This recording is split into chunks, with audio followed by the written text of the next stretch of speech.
The day he laughed at her was the only day he ever truly underestimated her. The pen hovered for half a second before it touched the paper again.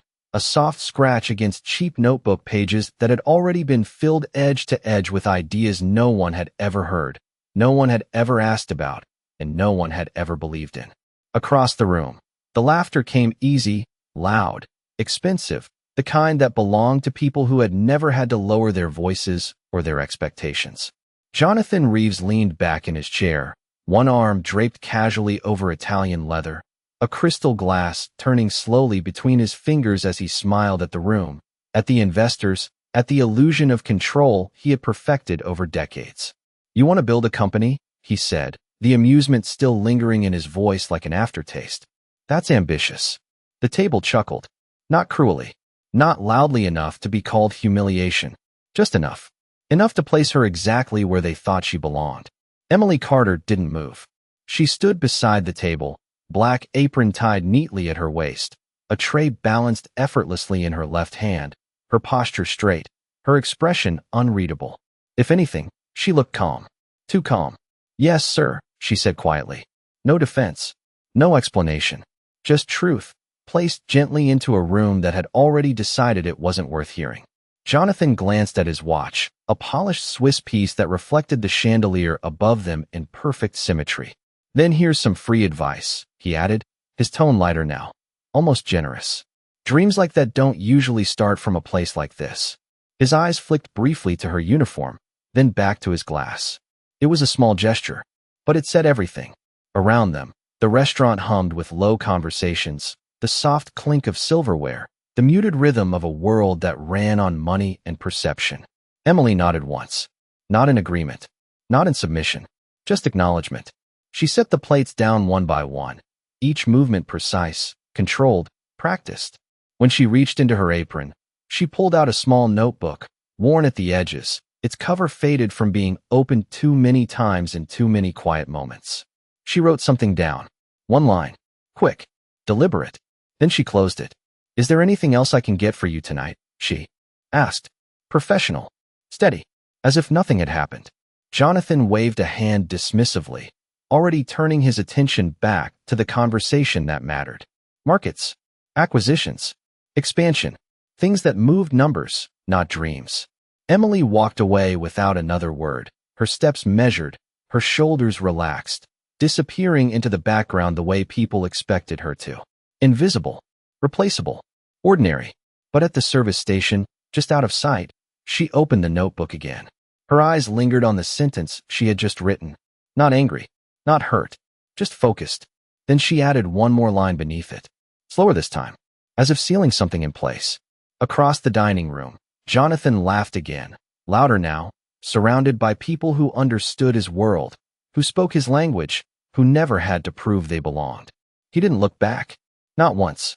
And that was the moment he lost something he didn't even know he owned. The next morning arrived without ceremony, just pale sunlight slipping through the narrow blinds of a small apartment that smelled faintly of coffee and paper, the kind of place where nothing was wasted and everything had a purpose, including time. Emily Carter sat at a narrow desk pushed against the wall, the same notebook open in front of her, its pages filled with tightly written lines that looked less like dreams and more like blueprints. Precise, structured, deliberate. Outside, the city was already moving, car engines humming, distant horns echoing between buildings, a rhythm she had learned to match without ever trying to chase. She flipped back 3 pages, scanning something she had written weeks ago, then crossed out a sentence with a single clean line, not out of doubt, but refinement. Her phone buzzed once on the table, a message from the restaurant manager reminding staff about a private corporate event that night. Another room full of polished shoes and louder voices. Another night of invisibility. She silenced it without reading the rest. Instead, she reached for a second notebook, newer, cleaner, its pages still mostly empty, and began copying over only the parts that mattered, the ideas that had survived long enough to prove they were not temporary. No wasted motion. No wasted thought. Later that afternoon, she stood in line at a public library computer, the screen glowing softly as she typed, her fingers moving with quiet confidence, searching through market reports, competitor breakdowns, patterns that Most people only noticed when it was too late. She did not rush. She did not hesitate. Every click had direction. Every pause had reason. Behind her, someone sighed impatiently, but she did not turn around. Time, she had learned, belonged to whoever used it with intention. That night, the restaurant looked exactly the same as it always did: polished glass, low lighting, conversations that floated above reality. But something inside her had already shifted, subtle, invisible, irreversible. Jonathan Reeves returned, not because he remembered her, but because the world he lived in rarely changed its habits, and neither did the people inside it. He took the same seat, ordered the same drink, checked the same watch. When Emily approached the table, he did not recognize her. Not truly. Just another server in a uniform that erased identity by design. "You again?" he said casually, not looking up for more than a second. It was not a question, just a placeholder for attention he did not intend to give. Emily placed the glass in front of him, steady, silent, her eyes briefly meeting his before moving on. There was no challenge in her gaze, no resentment, just clarity, as if she had already moved somewhere he could not see. "Do you still believe that?" he asked suddenly, surprising even himself, the memory of the previous night flickering for a brief moment. Emily paused. Not long, just enough to acknowledge the question. "Yes," she said. Nothing more. No explanation. No defense. Jonathan studied her for a second longer this time, as if trying to locate something he could not quite define, then leaned back again, dismissing the thought before it could grow into curiosity. The room returned to its rhythm. Conversations resumed. Glasses clinked, and Emily walked away once more, disappearing into the quiet machinery of service, carrying nothing with her except the one thing no one in that room had bothered to notice: direction. Winter came quietly, not with a storm but with a steady drop in temperature that made the city feel sharper, faster, less forgiving, and Emily adjusted the same way she always did, without complaint, without announcement, just a slight shift in routine that no one else would notice. Her mornings started earlier now, before sunrise, when the streets were still half empty and the air carried that crisp bite that made every breath feel deliberate. She sat at her desk with a cup of black coffee that had long gone cold, her notebook open beside a second screen she had saved up 3 months to afford, both filled with numbers, patterns, and ideas that no longer felt like possibilities, but like something much closer to inevitability. She had stopped writing dreams. She was building systems.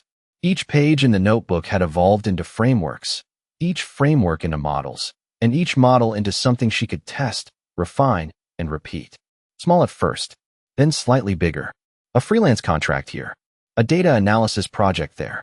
Nothing impressive on the surface, nothing that would ever be discussed in the rooms Jonathan Reeves occupied, but enough to create momentum, and momentum, she understood, was more valuable than recognition. At the restaurant, nothing had changed and everything had changed. The same tables, the same lighting, the same quiet hierarchy of who mattered and who did not. But Emily no longer absorbed it the same way. She observed it, measured it, learned from it. She noticed how decisions were made at the table before contracts were signed, how tone shifted when money entered a conversation, how confidence was often mistaken for certainty. She listened more than she spoke, storing fragments of information the way others collected small talk. One night, as she cleared a table left behind by a group of executives, she paused for just a moment, her eyes landing on a set of printed documents accidentally forgotten beneath a leather folder. She did not touch them at first. She did not need to. A single glance was enough to recognize the structure, the terminology, the patterns she had been studying for months. Market positioning, expansion risk, a strategy built on assumptions that looked solid from a distance, but carried a flaw she could already see forming. She memorized what mattered, then stepped away, leaving everything exactly as it was. Not because she was uninterested, because she was already ahead. Across the room, Jonathan sat with a different group, his voice calm, controlled, confident in a way that came from years of being right more often than he was wrong. He did not see her. Not really. Just movement in the background, part of the system that supported his world without ever intersecting with it. Emily passed by his table once, her pace steady, her expression neutral, but her mind was somewhere else entirely, mapping connections, testing ideas, building something he would not recognize until it was too late to dismiss.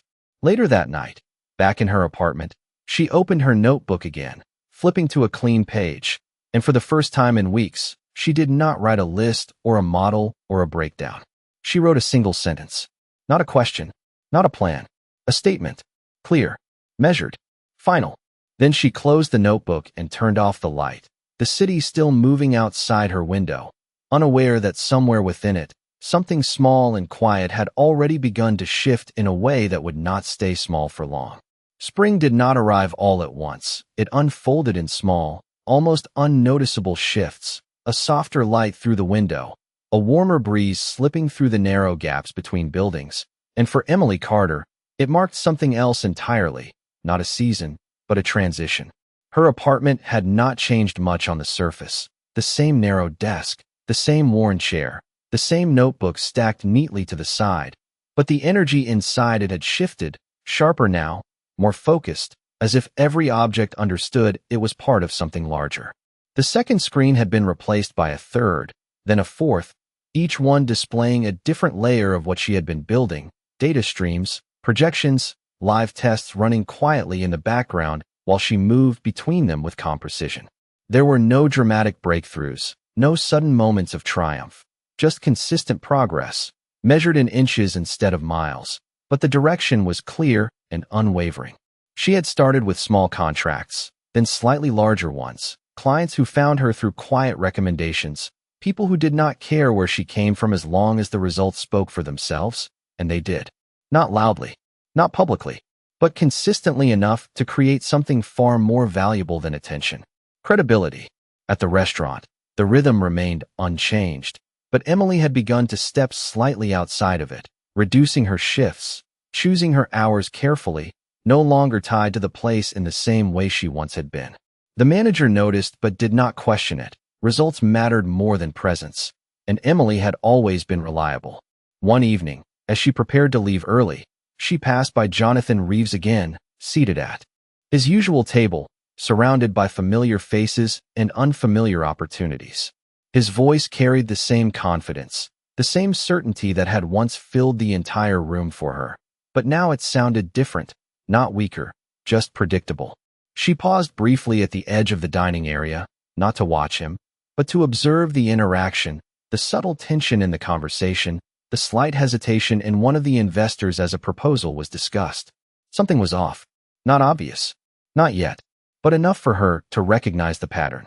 Growth built on assumptions. Expansion without adjustment. A system that worked until it did not.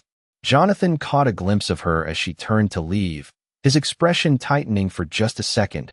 Not recognition exactly, but familiarity, like trying to remember where he had seen a face before. "You are leaving early tonight?" he asked, his tone casual, almost absent.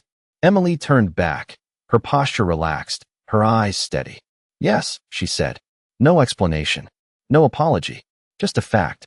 He studied her for a moment longer this time, as if something about her refusal to fill the silence unsettled him in a way he could not quite explain, then nodded once and returned to his conversation, dismissing the moment as quickly as it had appeared. But Emily did not linger. She stepped outside into the evening air, the city alive in a different way now, possibilities moving quietly beneath the surface of everything. And for the first time, she did not feel like she was observing from the outside. She was part of it. That night, back at her desk, she opened her laptop and executed a decision she had been preparing for months, something irreversible, something that would move her from analysis into action. There was no hesitation, no second-guessing, just a single click, followed by another, and then a stillness that settled over the room as everything she had been building began to operate on its own, not as an idea, but as a system set in motion. She leaned back slightly, her eyes scanning the screens, watching the first signals come through, small at first, almost insignificant, but aligned, precise, intentional. And for a brief moment, she allowed herself a quiet breath, not of relief, but of acknowledgement, because she understood something most people never did. The moment things begin to change rarely looks dramatic. It looks exactly like this. Silent, controlled, unstoppable. By early summer, the signals were no longer small, and they were no longer quiet. at least not to the people who knew where to look, because patterns that once moved beneath the surface had begun to ripple outward, subtle disruptions in markets that had long been considered stable, shifts in behavior that did not make headlines but changed outcomes nonetheless.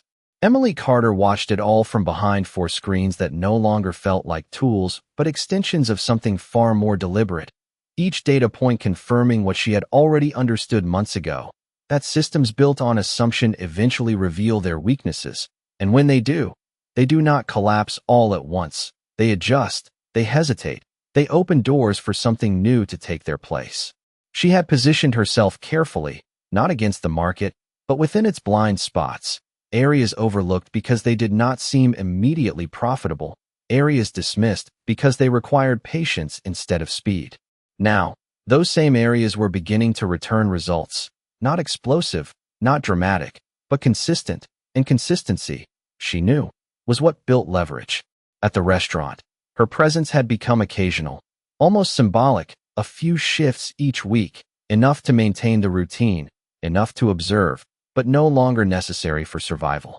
The manager had stopped scheduling her without asking, treating her less like staff and more like someone passing through, and Emily did not correct him. She preferred it that way. One evening, as she moved between tables with the same quiet efficiency, she noticed something different in the conversations around her, a shift in tone, a subtle tension that had not been there before.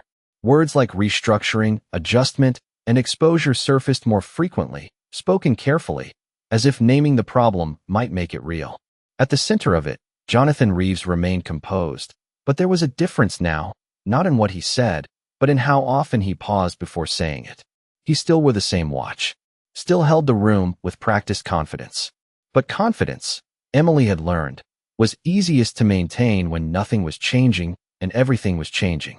As she placed a glass of water on his table, their eyes met for a fraction longer than usual, and this time, he did not look away first. "You seem busy these days," he said, his tone neutral, but searching. Emily set the glass down gently. "I am," she replied. "No detail, no elaboration, just truth." Jonathan leaned back slightly, studying her as if trying to understand something that no longer fit into the categories he was used to. "Doing what?" he asked. It was a simple question, but it carried weight, curiosity layered beneath casual conversation. Emily held his gaze for a brief moment, then offered the smallest hint of a smile, not evasive, not revealing, just enough to acknowledge the question without answering it. "Building something," she said. Nothing more. Around them, the conversation at the table resumed, but Jonathan's attention lingered for a second longer, as if the words had settled somewhere he could not immediately dismiss. Emily moved on, disappearing once again into the rhythm of the room, but the difference was no longer invisible. It was just unrecognized. Later that night, in her apartment, the screens reflected a different kind of movement, faster now, more interconnected, signals aligning across multiple channels, confirming that what she had set in motion was no longer in its early stage. It was scaling. She reviewed the numbers once, then again, not out of doubt, but discipline, ensuring that every piece was holding, every assumption tested, every outcome earned. When she finally closed her laptop, the room fell into a quiet that felt heavier than before, not because something was uncertain, but because something had crossed a threshold. She reached for her notebook, flipping to the page she had written months ago, the line still there, unchanged, and beneath it, she added a single word. "Now." Then she closed it, set it aside, and looked out at the city lights stretching endlessly beyond her window, knowing that somewhere within that same skyline, the consequences of everything she had built were already beginning to reach people who had no idea her name was about to matter. The shift did not announce itself. It revealed itself in fragments, in delayed responses, in meetings that ran longer than expected and ended with less certainty than they began. And for the first time in years, Jonathan Reeves found himself reviewing the same numbers twice, not because he did not understand them, but because they no longer behaved the way they were supposed to. His office overlooked the city from 30 floors above, glass walls reflecting a skyline that had always felt like something he owned, or at least controlled. But that morning the view felt different, distant, almost indifferent. He stood by the window, his phone pressed to his ear, listening more than speaking as one of his senior analysts walked through a report that should have been routine but was not. We are seeing consistent erosion in 3 key segments. The voice said, careful, measured, as if choosing the right words might soften the reality. It is not a spike. It is a pattern. Jonathan said nothing for a moment, his eyes fixed on the reflection of his own watch in the glass, the same watch that had marked every successful deal, every calculated risk, every decision that had built his empire. And the source? He asked finally. There was a pause on the other end. We are still identifying it, the analyst replied. It does not align with any major competitor we track. That answer did not sit well, not because it was incomplete, but because it suggested something he did not like to consider. Unknown variables. Systems he had not accounted for.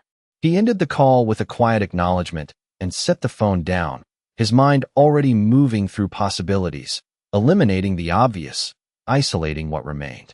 Across the city, in a space less than 500 square feet, Emily Carter sat in front of her screens, the same signals appearing from a different angle, not as problems, but as confirmation.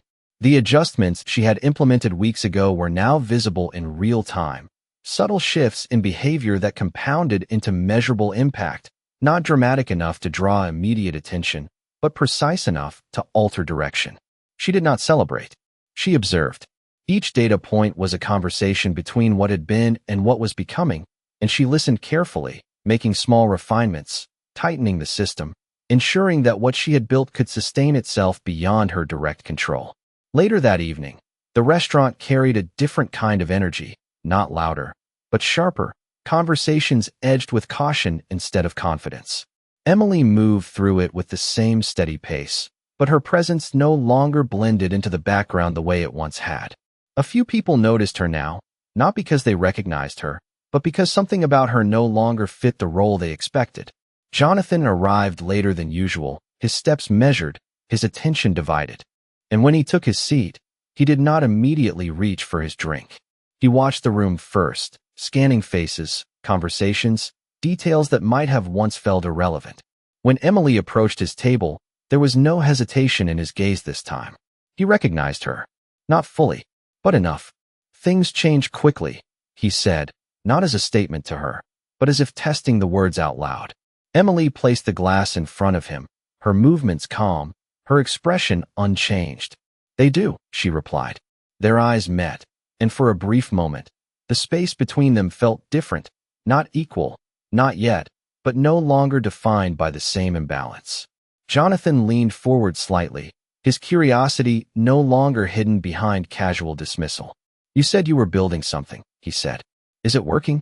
Emily held his gaze for a second longer than necessary, then nodded once, a small, controlled movement that carried more weight than any explanation could have.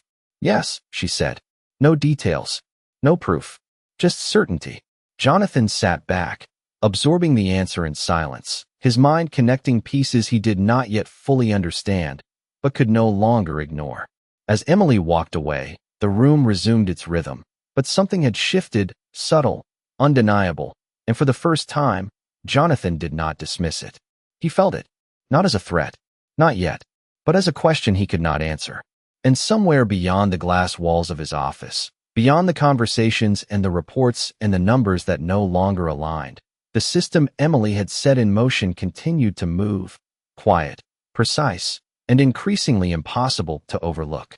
By late summer, the uncertainty had turned into something measurable, something that could no longer be explained away with temporary adjustments or optimistic projections, and Jonathan Reeves found himself sitting in a conference room that felt colder than usual, even with the city heat pressing against the glass.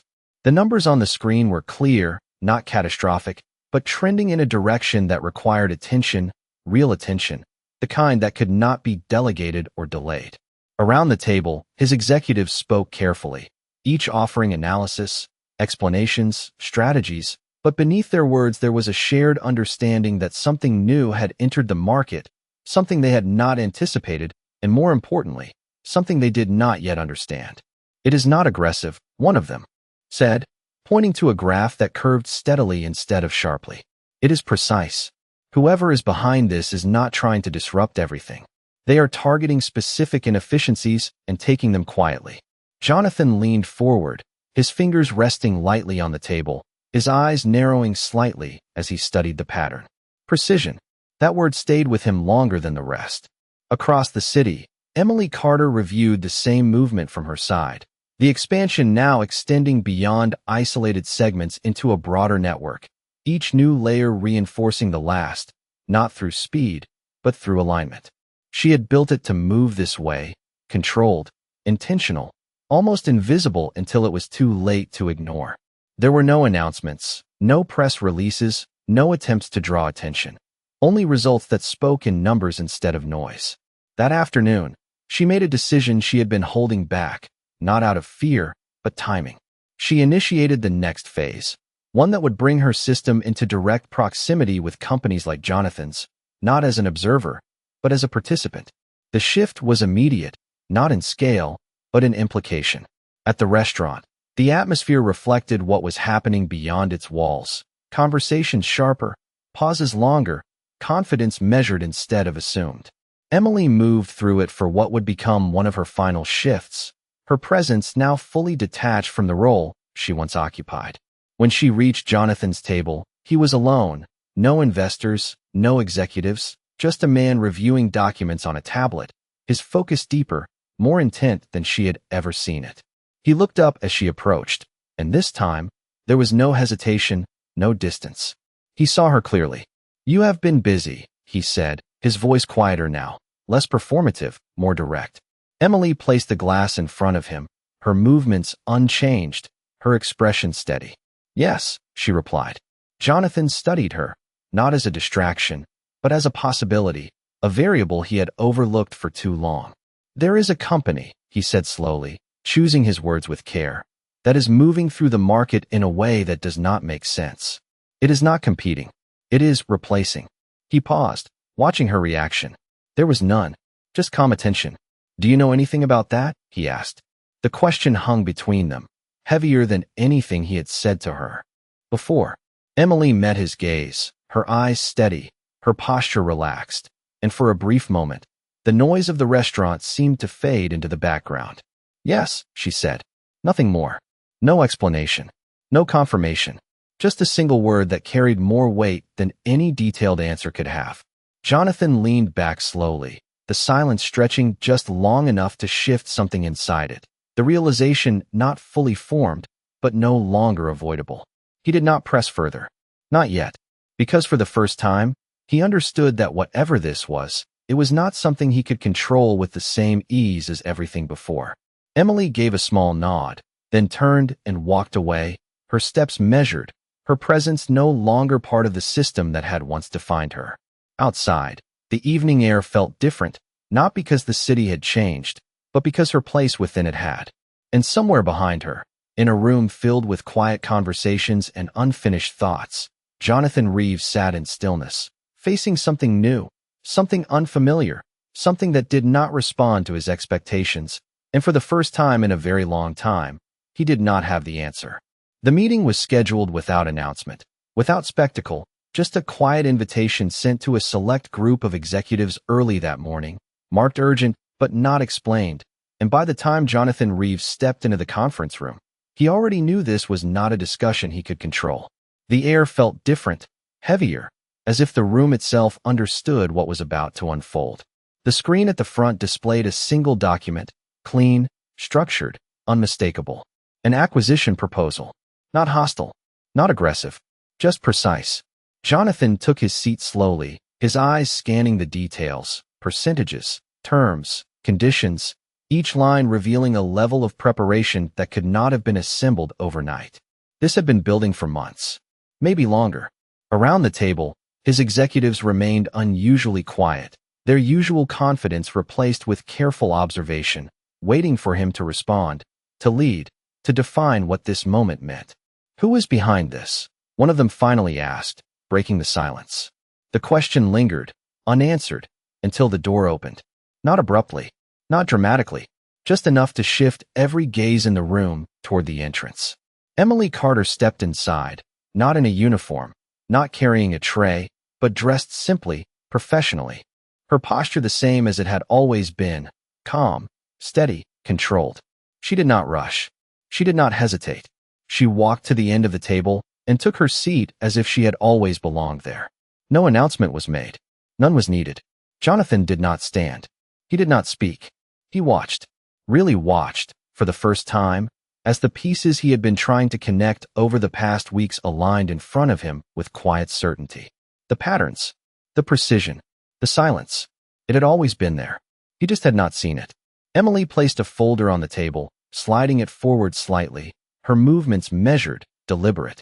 "Thank you for taking the meeting," she said, her voice even, composed, carrying none of the hesitation that might have been expected from someone in her position a year ago.